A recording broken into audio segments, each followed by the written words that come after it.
নমস্কার, রিং ওইং নমস্চণ্ডিকায় লক্ষ লক্ষ পাঠশালা। আমি গৌরাঙ্গ আগমবাগী সাকুমিল্লা থেকে বলছি। তন্ত্রে কেন যে কোনো সাধনাতে সিদ্ধিলাভ করতে গেলে সাধনার পূর্বাগ্রে এবং সর্বশেষ অগ্রে মূল একটি জিনিসের ওপর সাধনা ত্বরান্বিত হয়, সেটা হলো জপাত সাধনা, জপ শক্তি।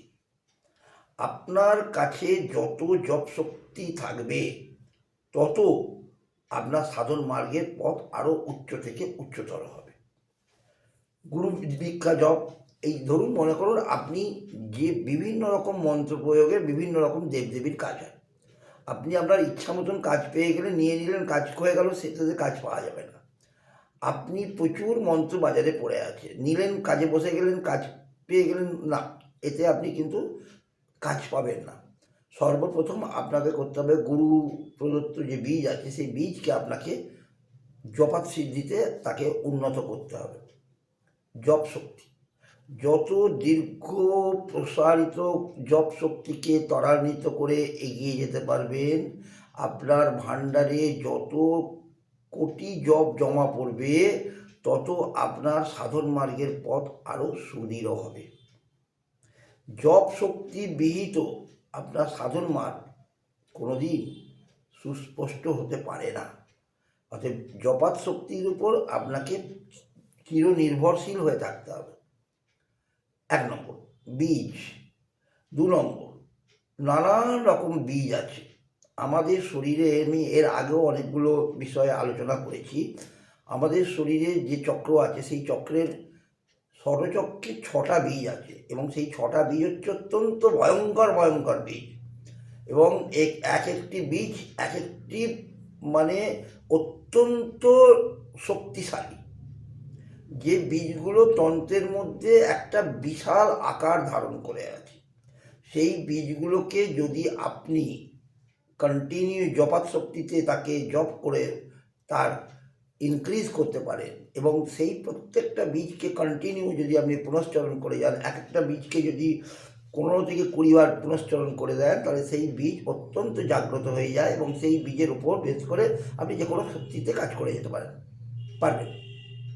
তার মধ্যে যেমন দশমাবিদ্যার যে বীজগুলো আছে সেই বীজগুলো ভয়ঙ্কর বীজ, এবং প্রত্যেকটা বীজ কিন্তু ফলপ্রসূ এবং অত্যন্ত ফললব্ধ প্রতিষ্ঠিত, এবং সেই বীজ কিন্তু আপনাকে পুস্তক থেকে নিয়ে সেই বীজকে আপনি জপ করতে পারবেন না। সেই বীজ কিন্তু আপনাকে নিতে হবে গুরুর মুখ থেকে, গুরুকে দিতে হবে আপনাকে। কারণ গুরু যদি বোঝেন তবেই আপনাকে সেই বীজ দেবেন, নাচে দেবেন না। কারণ সেই বীজ যদি গুরুর কাছে তা পুনশ্চরিত হয়ে থাকে তবেই গুরু সেই বীজ দেবে আপনাকে, নাচে সেই গুরু সেই বীজ দিলেও কোনো কাজ পাবেন না। কারণ গুরু কাছে ফোর্স কোথায়?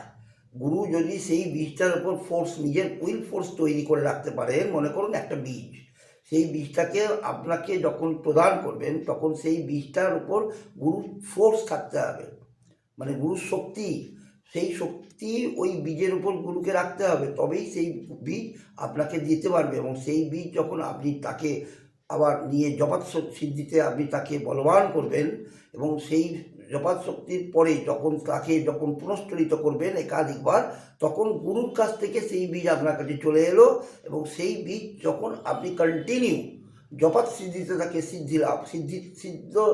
সিদ্ধি করতে পারবেন, লাভ বলবো না, সিদ্ধি করতে পারবেন, তখন সেই বীজটি আপনার শরীরের মধ্যে প্রতিষ্ঠিত হয়ে গেল, এবং সেই বীজটিকে যতবার আপনি পুনশ্চরিত করতে পারবেন ততবার বীজ আপনার শরীরের মধ্যে জাগ্রত অবস্থায় অধিষ্ঠিত হবে। সেইভাবে যদি বীজগুলোকে কন্টিনিউ আপনি গুরু প্রদত্ত গুরুর কাছ থেকে পেয়ে থাকেন, তাহলে সেই বীজ দিয়ে আপনি কন্টিনিউ জাগ্রত করতে চেষ্টা করুন, দেখবেন আপনি অনেক দূর এগিয়ে গেছেন, আপনাকে কেউ আটকাতে পারবে না। এর মধ্যে আরও কতগুলো ব্যাপার আছে। আমরা লক্ষ্য করে দেখবেন, আমাদের অনেকে আছেন বলেন যে দেহ বন্ধন, নানান রকম বন্ধন, এই বন্ধনের জন্য সম্পূর্ণরূপে বীজ কাজ করে, তার সঙ্গে কিছু পুরাণ ঘটিত কিছু মন্ত্র আছে, মন্ত্র উল্লেখ করা আছে, অস্বীকার করার নেই, আছে। কিন্তু বীজ দিয়ে যদি আপনি শরীরকে বন্ধন করতে পারেন, যে কোনো বন্ধন করতে পারেন, তার ওপর ক্ষমতা কিন্তু মারাত্মক। এই বীজকে যে কোনো কর্মে ব্যবহার করার চেষ্টা করুন। বীজ শক্তি হচ্ছে সর্ববৃহৎ শক্তি। কারণ একটা জিনিস আপনাকে বলে রাখি,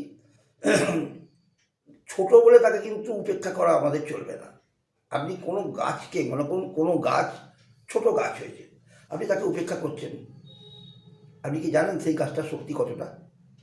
আপনি একটা বট গাছকে, একটা বেল গাছকে, একটা অশ্বত্থ গাছকে, একটা অশোক গাছকে, একটা পাইন গাছকে আপনি শ্রদ্ধা করছেন, বিরাট বড় গাছ, বড় বড় বড় বৃক্ষ, তাকে আপনি রেসপেক্ট দিচ্ছেন। কিন্তু একটা ছোট গাছকে আপনি রেসপেক্ট দিচ্ছেন না। কিন্তু আপনি কি জানেন সেই ছোট একটা গাছের তার ক্ষমতা কতটুকু?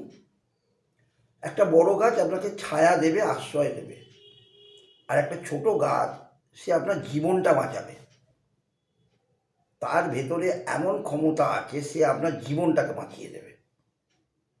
অর্থাৎ ছোট গাছটাকে উপেক্ষা করা যাবে না। তেমনি বীজকে কিন্তু কোনোদিন ছোট হিসেবে দেখতে নেই,